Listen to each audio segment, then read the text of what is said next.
Hello বন্ধুরা, আজ তোমাদেরকে আমি লাউ শাক আলু দিয়ে পোস্ত করে দেখাবো। খুব কম তেলে 1 চামচ তেল দিয়ে একটা হেলদি খাবার তোমাদেরকে করে দেখাচ্ছি। লাউ শাক আলুর পোস্ত করতে দেখো, আমি এই যে লাউ শাকগুলো ছোট ছোট করে কেটে নিয়েছি আর আলু ছোট ছোট টুকরো করে এভাবে কেটে নিয়েছি। এবারে গ্যাস জ্বালিয়ে কড়াটা বসিয়েছি। আমি এই কড়ার মধ্যে এই আলুগুলো দিয়ে দিচ্ছি।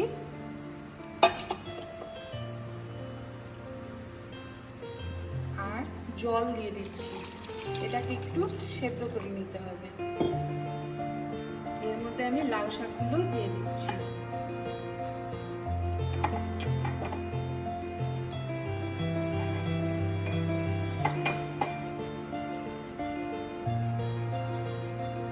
লাউ শাক দিয়ে দিলাম। এবারে এটা 10-15 মিনিট চাপা দিয়ে সেদ্ধ করে নিতে হবে।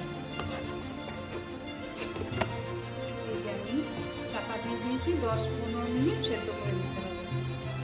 দেখো বন্ধুরা, আমি লাউ শাক পোস্ত করার জন্য এই বড় চামচের 4 চামচ পোস্ত নিয়ে নিচ্ছি।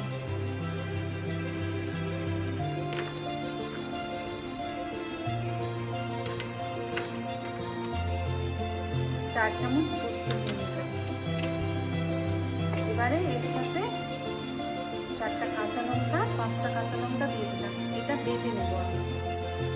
দেখো বন্ধুরা, আমি পোস্তটা বেটে নিয়েছি। এর সাথে লাগবে একটু চিনি, একটু নুন আর সরষের তেল, 1 চামচ সরষের তেল। খুব কম তেলে আমি এই খাবারটা করে দেখাচ্ছি। 10 মিনিট হয়ে গেছে। আমি এবার ঢাকনাটা খুলছি। দিলাম, দেখি এই যে আলুটা সেদ্ধ হয়ে গেছে, লাউ শাকও সেদ্ধ হয়ে গেছে, একদম সেদ্ধ হয়ে গেছে। এবারে দেখো, এটা খুব হেলদি খাবার। তেল মশলা খুব কম, সামান্য পরিমাণে এই দিয়ে লাউ শাক পোস্ত করে দেখাচ্ছি। দেখো, এর মধ্যে এবার আমি পরিমাণ মতো নুন নিয়ে নিচ্ছি। তোমরা তোমাদের স্বাদ মতো নুন দেবে। চিনি দিয়ে নিলাম 1 চামচ। এই যে পোস্তটা বেটে রেখেছিলাম, পোস্তটা দিয়ে দিচ্ছি।